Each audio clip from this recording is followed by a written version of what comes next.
Buenos días, ¿qué tal? Un placer saludarles. Espero se encuentren muy bien.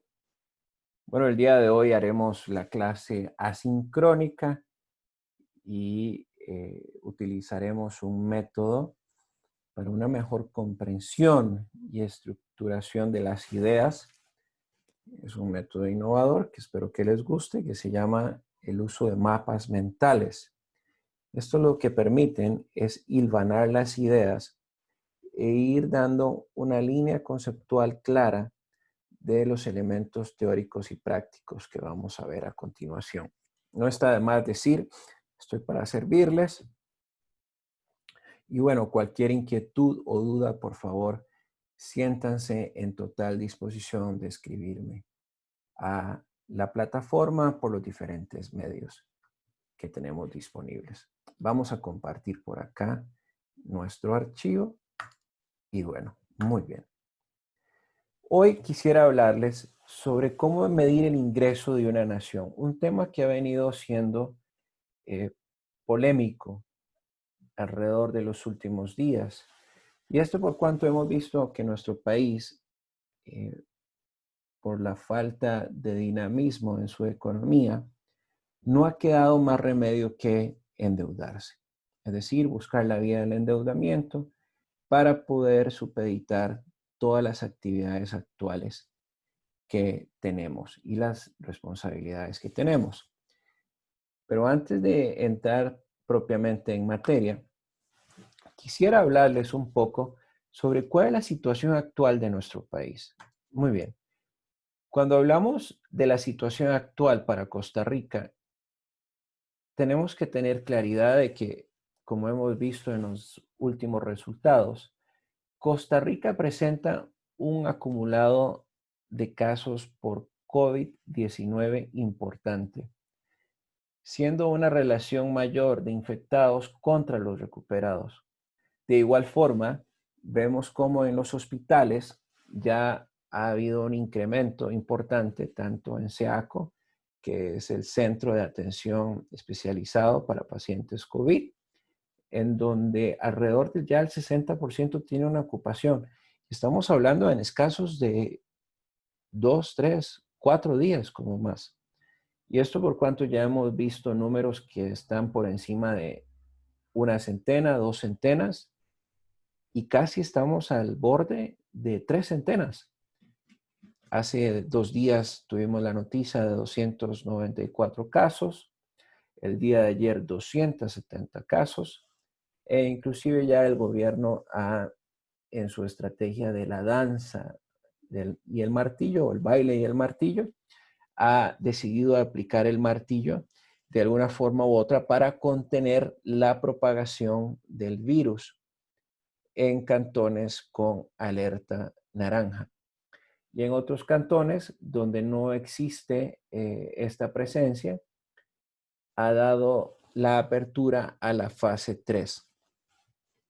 Ahora, si usted se pone a ver, como lo habíamos dicho oportunamente en otras clases, ya sabíamos de antemano que el coronavirus iba a llegar al gran área metropolitana. La ruta era carísima, empezó en San Carlos, después se vino migrando a Alajuela, después estuvo en San Ramón, una presencia importante en Grecia, en Poás, después de Poás brinca a Heredia y en Heredia pasa al gran área metropolitana. Pero usted dirá, pero bueno, ¿y por qué una ruta natural? Lo hemos dicho, una persona que esté contagiada del coronavirus, y pues si está desempleada, tiene que buscar la forma de generar trabajo. Y es natural que haya sucedido en el gran área metropolitana, porque ahí es donde se concentra la mayor cantidad del parque empresarial instalado, 65%. Entonces, acá una valoración importante y una decisión que hay que ir tomando. La necesidad de desconcentrar la producción en el gran área metropolitana y llevarla a las regiones, como lo hemos venido diciendo en cuanto al tema de territorios innovadores. Que ahora hay un componente esencial en los negocios, el término de salud. Salud no como término, sino como desde la practicidad. No que sea un sesgo cognitivo, sino todo lo contrario, en donde se puedan establecer todos los protocolos necesarios. Y ahora vamos a integrar un concepto que se llama modelos de negocio saludables. ¿Y por qué no hablar de modelos de negocios seguros durante esta transmisión de la pandemia hacia la nueva normalidad y post-pandemia? Que esto evidentemente va para rato, como bien nuestras autoridades mismas nos lo han dejado entrever. Hasta que no haya una cura, pues seguiremos en esta estrategia de la danza o el baile y el martillo. Por otro lado, vemos también una tasa de desempleo mayor del 15.7, según el último informe del INEC, pero a este hay que sumarle los casi 200,000 compatriotas que actualmente no tienen que comer en virtud de el cese de su contrato o la suspensión temporal de su contrato. Vemos también, disculpen, pero es necesario hidratarse. Vemos también cómo un banco, específicamente el BAC, a partir de la entrada en vigencia de la ley de las tasas de usura, decide cancelar o cerrar las cuentas a más de 70,000 tarjeta habitantes.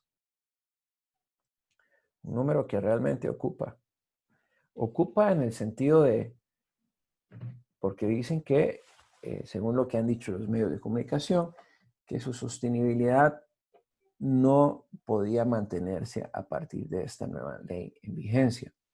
De igual forma, también 11 sucursales cerradas y más de 300 personas desempleadas. Haga usted sus propias conclusiones. Entonces ya podríamos estar hablando que este número de 15.7 al día de hoy ya no es tan real. Sigue en aumento.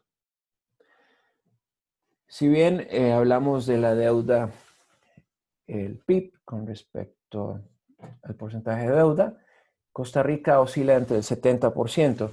Hay algunos que creemos que puede llegar 75% e inclusive 80%. Acá una gran pregunta. ¿Seguimos financiándonos? ¿Y quién va a pagar esto? Al final del día lo pagaremos usted y yo como costarricenses, con más impuestos. Vemos cómo la entrada en vigencia de los incrementos a la canasta básica, al sector turismo, al sector construcción, que de alguna forma u otra hay opciones para que sea dilatada en el tiempo, específicamente en estos dos sectores, pero uno se pregunta, ¿sector construcción? No hay sector construcción. Ahora no vemos proyectos de construcción grandes. Quizás los que venían en marcha en el pasado, pero nuevos hemos visto escasamente muy pocos. Y en el sector turismo entra en rigor un nuevo impuesto en un sector que prácticamente está paralizado. Hemos visto con alegría también que muchos empresarios y muchos hoteleros han buscado estrategias para poder incentivar y rejuvenecer su modelo de negocio. Acá un tema importante. Esperemos que ese rejuvenecimiento en los modelos de negocio esté cargado con este adjetivo adicional que hemos venido hablando. Innovación, pero un modelo de negocio saludable, seguro e innovador. Y ahí es donde las personas van a querer tener la confianza, animarse, como decimos en el buen tico, a poder adquirir los productos y servicios según corresponda. Bueno, el déficit fiscal, 10% con respecto al PIB, uno de los datos sin precedentes en la historia de nuestro país.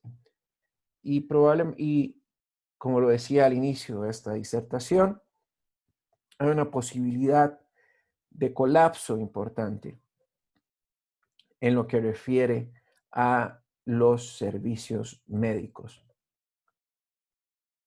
Y aquí uno se pregunta, ¿qué ha pasado durante todo este tiempo que sabíamos que este panorama puede suceder, podía suceder, y ahora lo vemos como una realidad?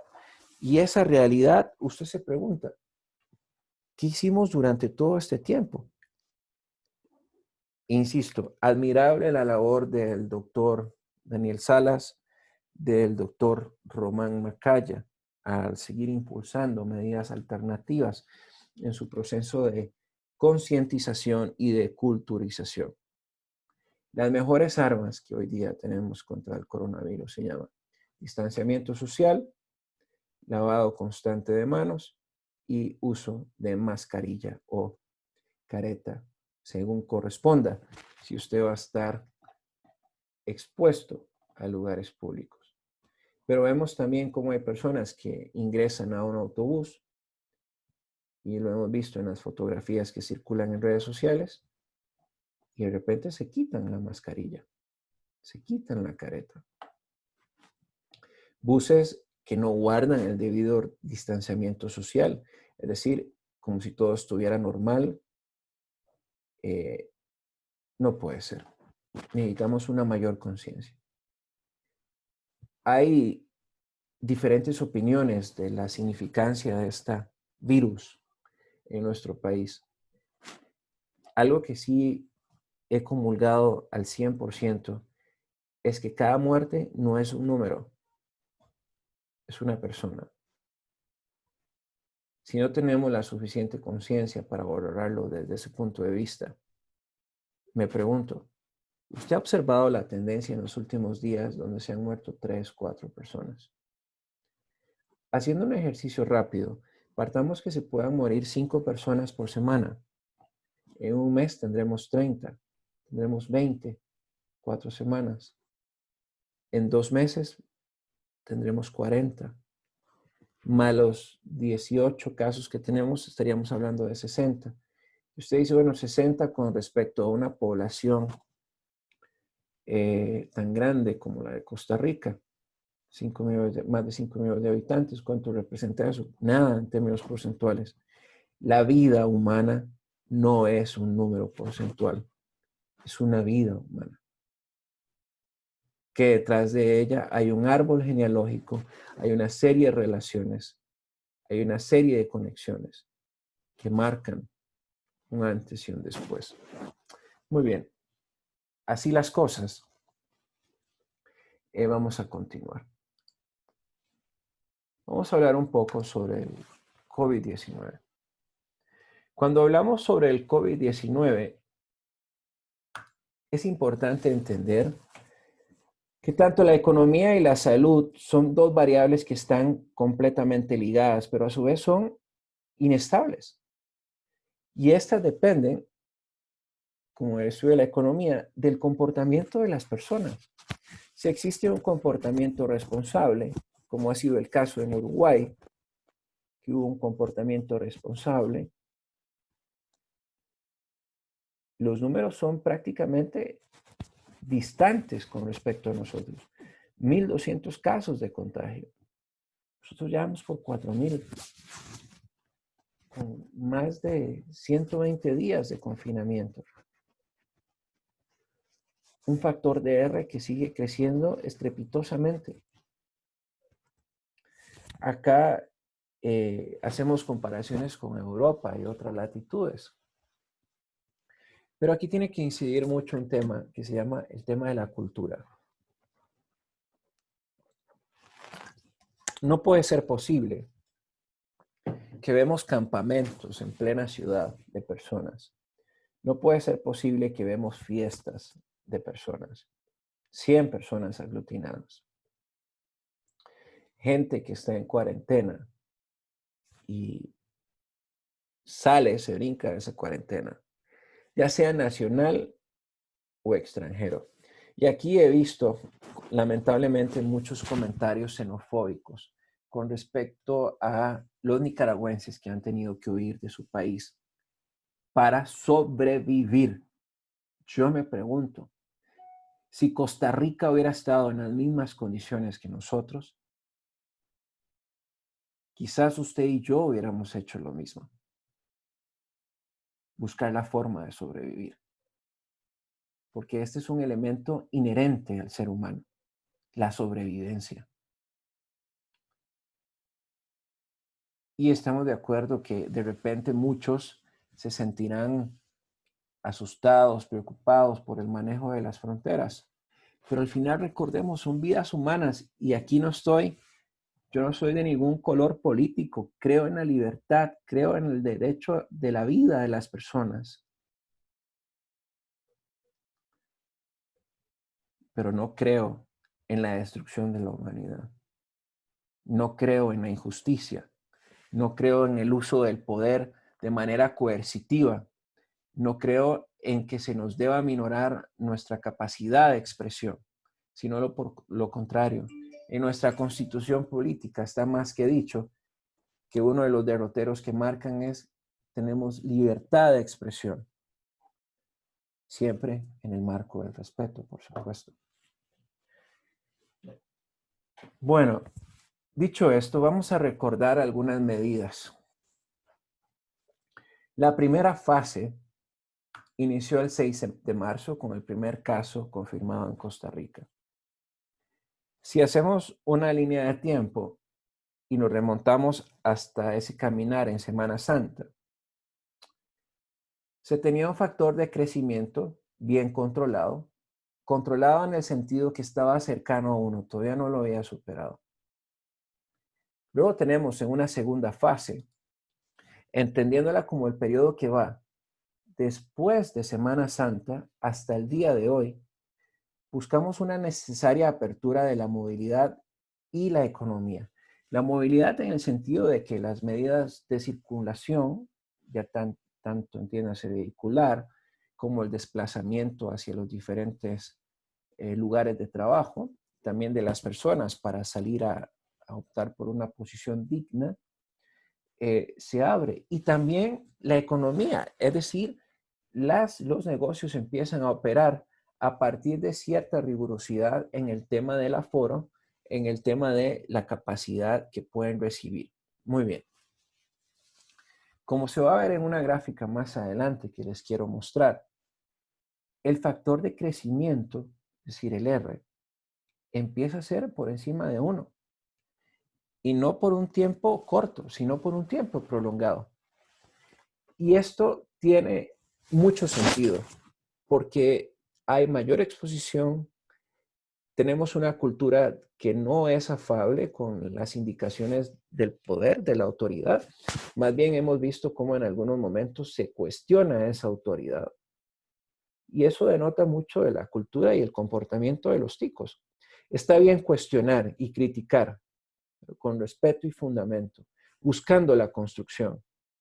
No aquellos que pegan gritos, no aquellos que insultan y no aquellos que sobre todo pretenden pasarle por encima a nuestra constitución política.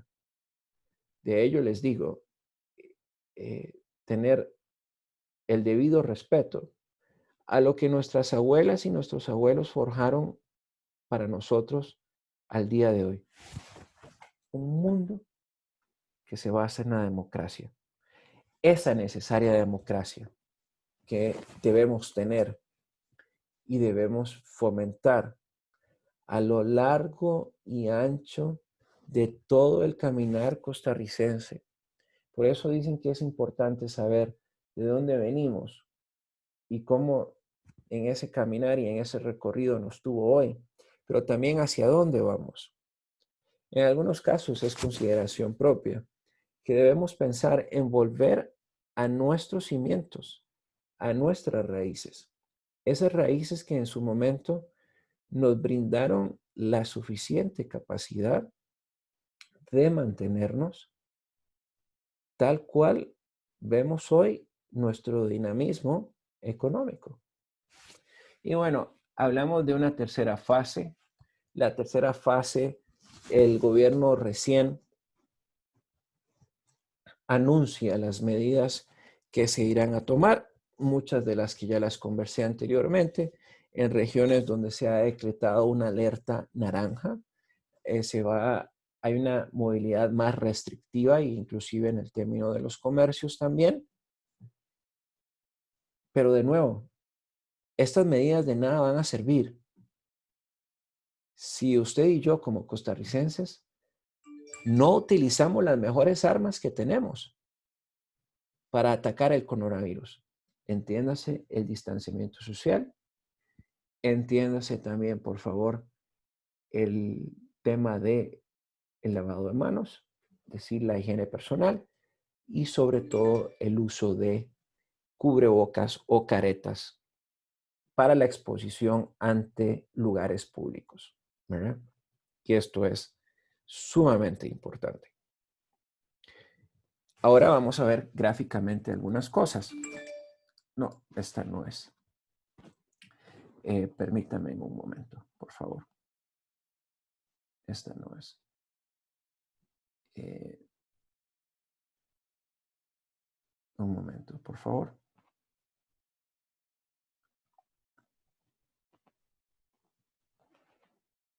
Sí, un momentito, por favor.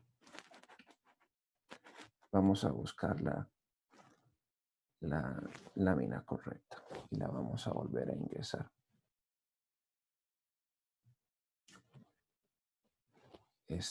Aquí está. Un momento, por favor.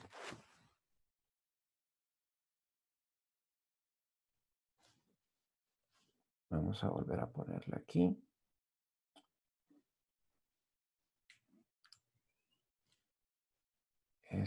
Acá está. Sí.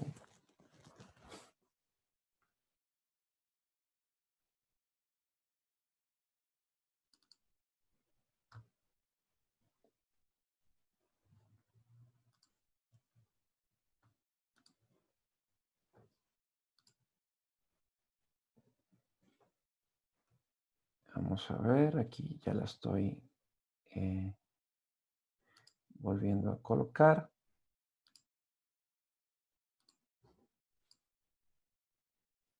Vamos a verificar nada más que esta sea. Un momento. Sí, esta es. Y aquí vamos a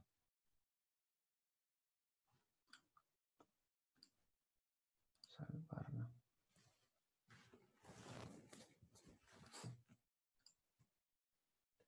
Y vamos a exportar nuevamente el video.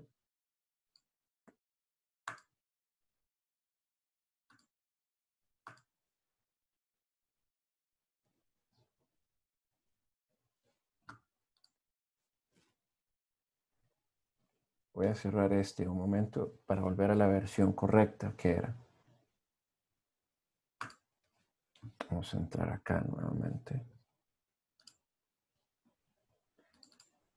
para poder seguir con la gráfica que pretendo mostrarles. Y esta ejemplifica muy bien la idea que quiero darles a conocer a todos. Muy bien. Un segundo, por favor.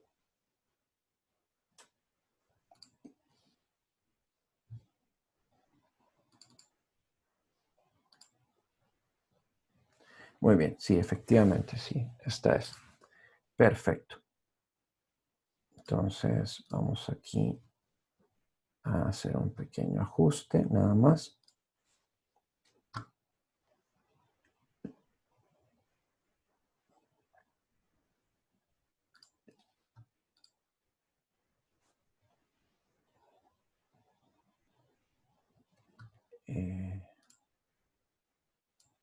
Vamos a ver qué ha pasado aquí.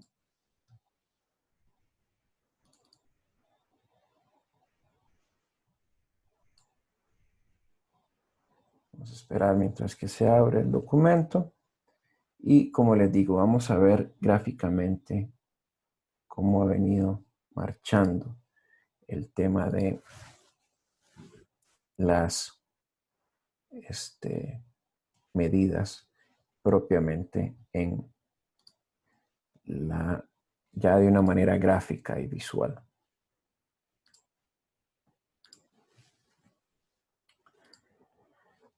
Muy bien, aquí primeramente darle los créditos a un excelente trabajo del ingeniero Jorge Ogilvy, me permite tenerlo, donde él muestra claramente el comportamiento de R, este factor de crecimiento, donde este factor de crecimiento, como lo verá usted, era de una manera controlada, pero fue una cuarentena muy agresiva, en donde la prioridad fue la salud pública y las medidas nacionales. Luego de las medidas nacionales hubo una relajación de estas medidas, una búsqueda de balance, salud, economía y medidas regionales. Pero esa búsqueda de balance, vea cómo nos llevó el incremento del factor de R. Casi a 9, si por lo vemos, y más de 4,000 la cantidad de casos contagiados. Y es de esperar que esa cantidad siga completamente en aumento en esta tercera fase. Si bien vamos a restablecer algunas medidas a partir del martillo y la danza con medidas controladas, pero recuerden que la cantidad de pruebas tiene un cierto desfase. Y ese cierto desfase va a generar que las pruebas no aminoren o la cantidad de contagiados. Vea que tanto es así que se había esperado la apertura de una semana. Luego, si esperábamos una semana, probablemente los datos no iban a disminuir la cantidad de contagio. Entonces, se aplica por 2 semanas para ver la evolución. Es decir, ahondando casi hasta el 13 de julio. Muy bien. Entonces, dicho esto, volvemos por acá con la presentación. ¿Qué es el estudio de la microeconomía? Bueno, es el estudio de la forma en la cual los hogares y las empresas toman decisiones y de la forma en cómo interactúan unas con otras. Y esto lo vimos también en lo que es el diagrama de flujo circular de la economía. Pero cuando hablamos de macroeconomía, quisiera que recordemos que es el estudio de la economía como un todo, es decir, desde una forma holística. Y su meta va a partir de explicar los cambios económicos que afectan simultáneamente a muchos hogares, empresas y mercados. Así las cosas, debido a que la economía como un todo es solamente una colección de muchos hogares y empresas que interaccionan en numerosos mercados, la microeconomía y la macroeconomía están estrechamente vinculadas. Ahora, cuando nos volvemos al tema de cómo medir el ingreso de una nación, quisiera hablar de un concepto que es muy comentado, pero hoy poco reflejado en los medios sociales y de comunicación. Lo mencionamos, pero es importante entender su composición. Ya vamos a hablar sobre el Producto Interno Bruto. Específicamente en qué es lo que mide. Pero de igual forma, cuando uno habla sobre el Producto Interno Bruto y la relaciona con la macroeconomía, hay que abordar algunas preguntas. Y en primera instancia, ¿por qué el ingreso promedio es alto en algunos países mientras que es bajo en otros? Usted aquí podrá decirme, bueno, va a depender del nivel de productividad, el uso eficiente de los factores de producción, entiéndase la tierra, el capital, la infraestructura, ya sea a nivel organizacional o tecnológica, que disponga un país para convertirla en este mercado de bienes y factores de producción, sea reconvertida y pueda llegar nuevamente a las empresas para que las empresas generen productos y servicios y sobre esos productos y servicios entren a un mercado de bienes y servicios. De igual forma, ¿por qué los precios en ocasiones aumentan rápidamente y en otras son más estables? Usted se ha preguntado ello y a veces comparamos y decimos, bueno, es que este país es mejor que nosotros, pero también hay que ver qué medidas económicas se han tomado con valentía, sin menoscabo de darle privilegios a otros por encima de la explotación del pueblo. Y porque hay una expansión también de la producción y en algunos años, y luego hay una contracción en otros. Acá es claramente que cada gobierno entra a regir durante 4 años, administra la gestión de un país.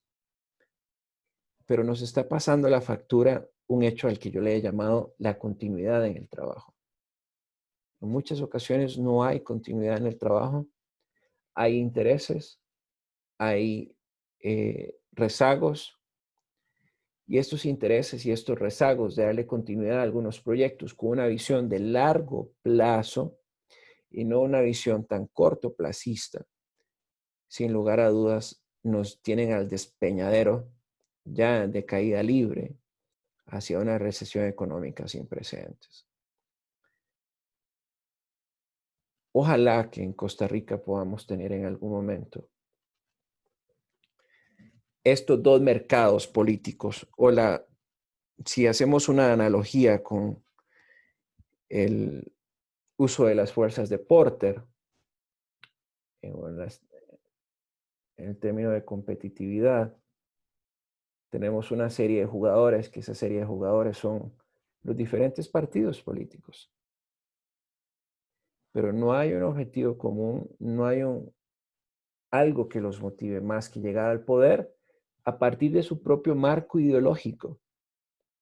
Pero esos marcos ideológicos entre cada uno de los partidos son poco balanceados y ahí es donde debemos empezar a hacer cambios y a exigir como sociedad, como votantes, como el primer poder soberano, una diferencia.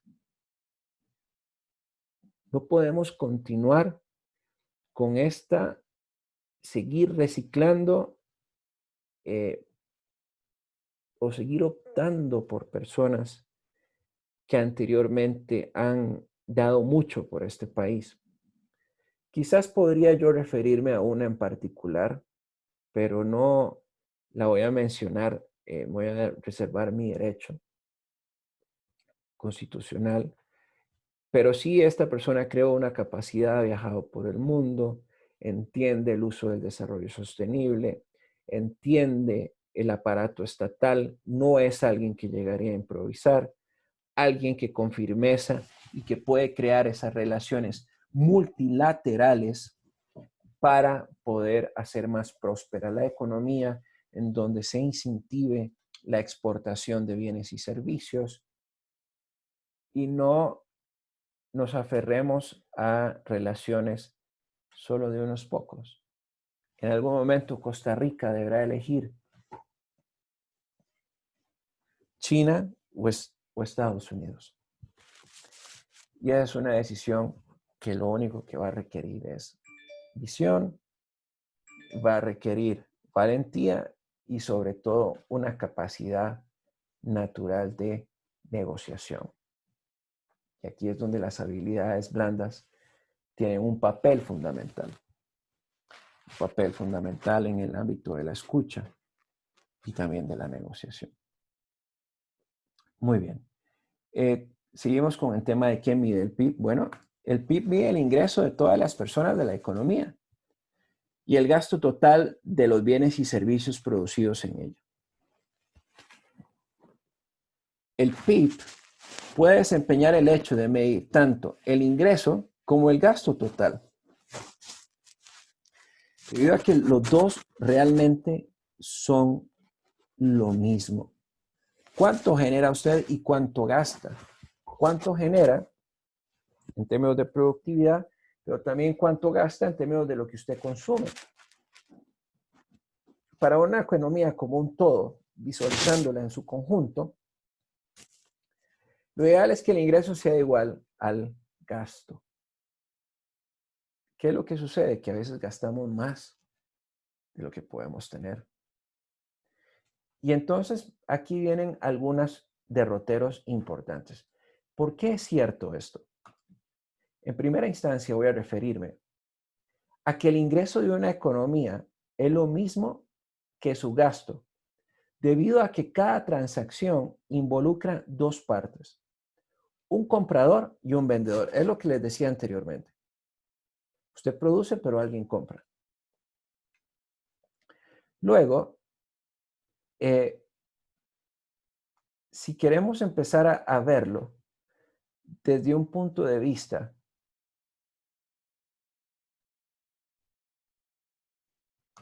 gráfica, ¿cómo se representa? Bueno, vamos a tomar el diagrama de flujo circular, en donde los hogares compran bienes y servicios a las empresas y éstas utilizan su ingreso para pagar su salario a los trabajadores, el alquiler a los propietarios del terreno y a las utilidades a los propietarios de la empresa.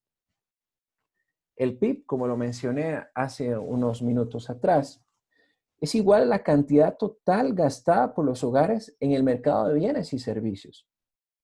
Y también es igual a los salarios totales, el alquiler y las utilidades pagadas por las empresas en los mercados de factores de producción. Entonces, cuando vemos el gráfico del diagrama circular, la línea roja significa el flujo de los insumos y la línea azul o verde, como usted la pueda ver, es el flujo del dinero. Entonces vamos a empezar a partir de lo que es las empresas. Las empresas, como bien lo decía anteriormente, los salarios, el alquiler y las utilidades va a ser igual al PIB en el momento en que entren a los mercados de factores de producción. Y estos van a generar un ingreso que se va a ver reflejado en los hogares. Los hogares al momento de utilizarlo, es decir, de ir a comprar en el mercado de bienes y servicios, van a gastarlo, que es igual al PIB. Lo que deje en ese mercado va a haber un ingreso que es igual al PIB de nuevo, porque es lo que las empresas van a recibir por lo producido.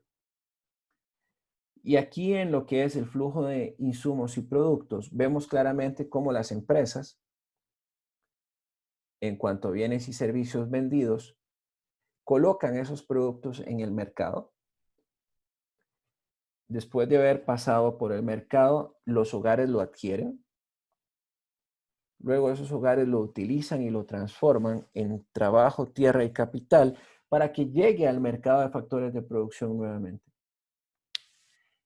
Y ese mercado de los factores de producción los transforma a tener factores o insumos que entren a las empresas. Entonces, como podrán ver, de lo que ingresa en términos de ingresos es igual al PIB con respecto a los gastos, que va a ser igual al PIB. Luego de esto, el PIB como tal mide el flujo del dinero. Se puede calcular de dos formas: al sumar el gasto total de los hogares o al sumar el ingreso total, entiéndase salarios, alquiler y utilidades, pagado por las empresas, debido a que todo el gasto de la economía termina siendo el ingreso de alguien. Y eso es completamente verídico. Todo el gasto de la economía termina siendo el ingreso de alguien. Claro, porque usted gasta en adquirir algo que al final se convierte en el ingreso de una persona, física o jurídica. Entonces, por eso, el PIB es lo mismo, sin importar cómo lo calculamos. Ahora, vamos a ir a remontarnos a algo importante, a los conceptos y a las fundaciones de las cosas. Cuando hablamos de Producto Interno Bruto, es claro que a este momento usted puede inferir que es el valor de mercado de todos los bienes y servicios finales producidos dentro de un país en un periodo de tiempo determinado. Y esto es fundamental, en un periodo de tiempo determinado. Ahora, el PIB como valor de mercado, al final del día, es la suma de muchos tipos de productos en una sola medida de valor a partir de su actividad económica. Para hacerla, utiliza los precios de mercado, debido a que dichos precios miden la cantidad que las personas están dispuestas a pagar por diferentes bienes, reflejando el valor de esos bienes. Ahora, aquí infieren aspectos como, bueno, ¿cuál es su modelo de negocio? ¿Cuál es su propuesta de valor? ¿Cuál es su segmento? ¿Cuáles son sus canales de distribución? ¿Cómo es la forma de capitalizar los ingresos? ¿Cuáles son sus actores o sus socios estratégicos, perdón? Sus recursos claves. ¿Cuáles son sus proveedores? ¿Y cuál es su estructura de costos? Pero de igual forma, acá lo más importante es que hay que entender que el mercado es una sumatoria de productos y servicios. Y en el tema de lo que las personas están dispuestas a pagar, por eso sí hay alusión al tema del modelo de negocio. Recuerde, un modelo de negocio ahora tiene que ser saludable y seguro. Esos dos adjetivos o esos dos apellidos son importantísimos. Los modelos de negocio ya no pueden ser iguales, eso lo hemos hablado en otras entregas. Se torna necesario la creación de nuevos mercados y servicios a partir de la investigación, el desarrollo, la innovación y el desarrollo sostenible. Pero ahora tiene dos apellidos nuevos, saludable y seguro. Ahora, el PIB es el valor de mercado de todos. Cuando hablamos de todos, se refiere a que el PIB trata de ser amplio, incluyendo todos los artículos producidos en la economía y vendidos legalmente en todos los mercados. Ahora, el PIB como valor de mercado de los bienes y servicios. Acá este va a incluir tanto bienes tangibles, alimentos, ropa, automóviles, como bienes intangibles, corte de cabello, limpieza doméstica, visitas al médico. Pero acá de nuevo, esto no va a tener éxito o el PIB no va a incrementar, que es lo deseado, si los negocios no sufren una debida transformación y no se adaptan a las nuevas tendencias de mercado. Y también no son concordantes con el tema de la digitalización. O sea, utilizar el comercio electrónico como una arma diferenciadora, como un canal diferenciador de llegada. Pero también hay que sumar otros elementos, como una economía social solidaria, donde una determinada región puedan conjuntarse diferentes empresarios o actores que puedan hacer economías de escala y sobre esas economías de escala aprovechar los recursos de la región y generar nuevos productos y servicios. Luego, son producidos dentro de un país. Aquí es claro que el PIB incluye los bienes y servicios producidos actualmente. No involucran transacciones del pasado. Por eso es que hablamos que el Producto Interno Bruto es importante medirlo en términos de un horizonte de tiempo establecido. De igual forma, el PIB mide el valor de la producción dentro de los confines geográficos de un país, es decir, dentro de sus propias fronteras.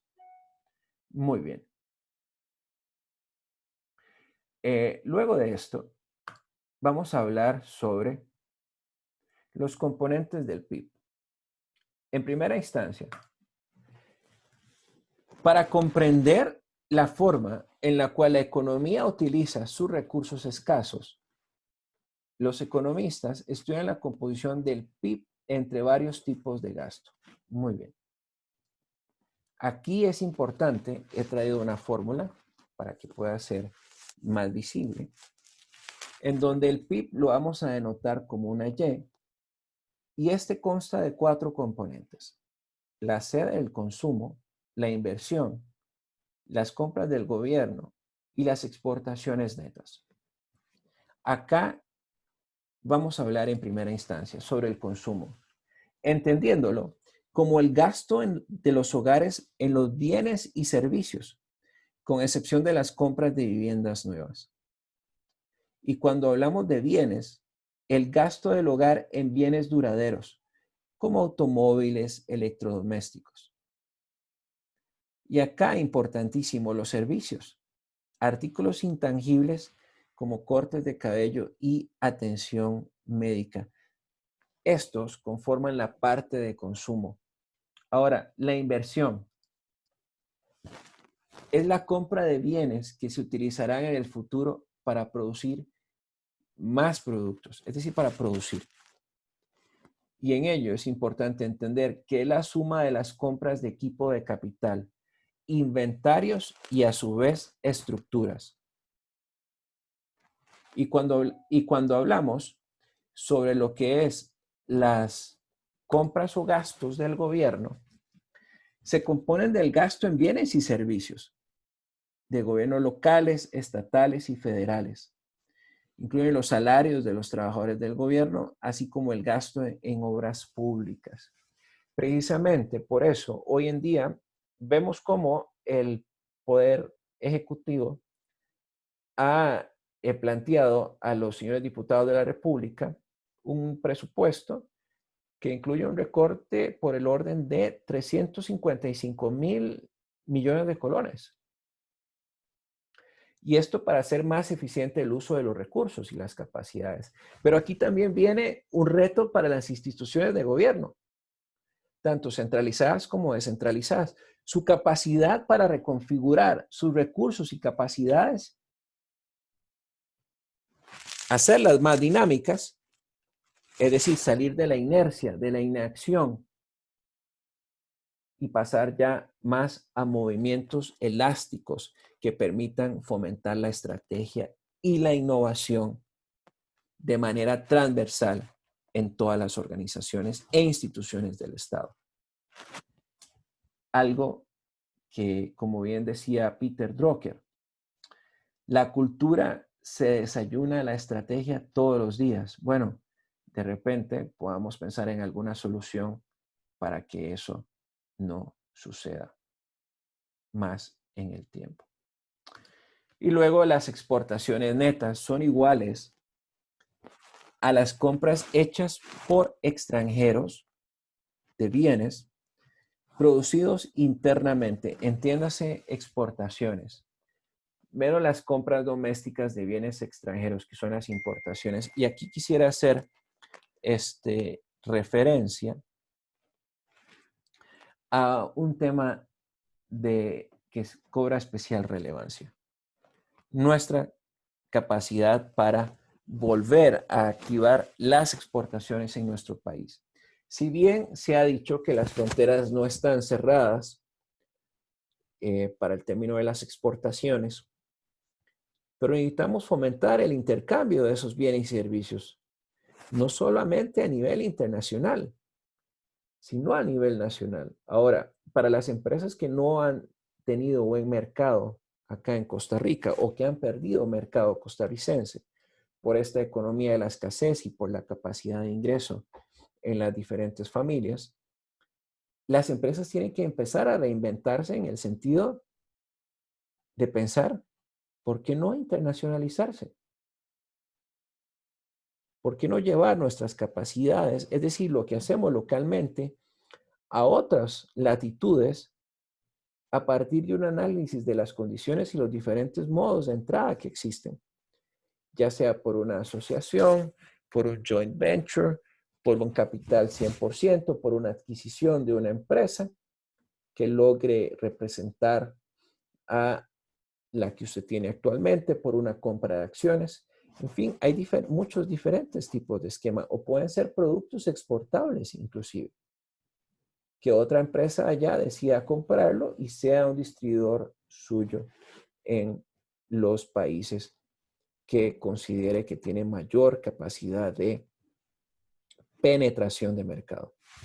Pero obviamente esto va a depender de sus diferentes análisis de factibilidad y viabilidad económica. Muy bien, vamos a continuar. Cuando hablamos de los componentes del PIB, algo que es importante, está lo que es el PIB nominal, que es la producción de bienes y servicios valuados a precios actuales. Luego está el PIB real, que es la producción de bienes y servicios valuados a precios que son constantes. Y finalmente viene el deflactor del PIB, que mide el nivel actual de los precios en relación a los precios en el año base. Gráficamente o de manera práctica, ¿cómo se ve esto? Muy bien. En una economía donde solo se puedan producir hot dogs y hamburguesas, usted tiene unos diferentes años, tiene los precios y las cantidades, el precio y la cantidad, tanto para los hot dogs como para las hamburguesas. Entonces, el PIB nominal, si usted lo ve, va a ser con los precios actuales, que me quiere devolver un momento para que volvamos a retomar. El PIB nominal, que son los precios actuales, ¿verdad? Y el PIB real son valuados a precios constantes. Muy bien. Entonces, el PIB nominal, que son los precios actuales, si saco en el 2010, partiendo de este ejemplo y de esta economía hipotética, donde tengo un hot dog por 100 hot dogs, me va a dar $100, más 2 hamburguesas, a cada hamburguesa por $50, voy a tener un total de $100, también para el tema de las hamburguesas. Entonces voy a tener un PIB nominal, ¿verdad?, de $200. Cuando yo hago este mismo ejercicio, ¿verdad?, para calcular el PIB real del año base, ¿verdad? Entonces, ¿qué es lo que yo tengo que considerar? ¿Verdad? Pues en este ejercicio vemos que en el 2010 tengo un hot dog, precio de hot dog, que es $1 por 100, más $2, ¿verdad? Por 50 hamburguesas, me va a dar $200. Ahora, si yo tengo $1, que siempre voy a calcular a $1, porque es el precio actual, en el PIB real es el precio constante, que siempre va a ser $1. Y por eso aquí en este tema de las hamburguesas utilizo a $2. ¿Por qué $2? Porque ese es el precio real de cada hamburguesa inicial para el 2010. ¿Verdad? Ahora que cuando calculamos el deflactor del PIB, tenemos 200 entre 200 me da 1. Cuando vemos el tema para el 2011, tenemos 600 contra 350 por 100 me da 171 y así sucesivamente. Lo que quiero decir con esto es que siempre va a estar en función del tiempo, de un horizonte de tiempo. Teniendo como año base, usted pudo haber dicho, bueno, mi año base pudo haber sido el 2009 y pudo haber sido 0.50. Bueno, es válido. Pero siempre usted tiene que partir de un año base.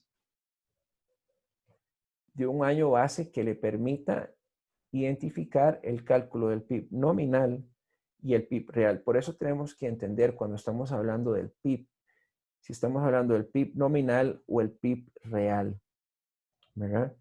Y el cálculo del deflactor del PIB, claramente, al final del día mide el nivel actual de los precios en relación de los precios con el año base. Es un cambio proporcional. Es decir, bueno, ¿cómo fue el cambio con respecto al año base con los precios actuales? Bueno, esta ha sido nuestra tutoría del día de hoy, esta clase asincrónica, donde he querido hablar sobre un recorrido importante para ejemplificar cómo se mide el ingreso de una nación. No está de más que estoy para servir y cualquier duda, por favor, estoy en la mejor disposición de atenderla según corresponda.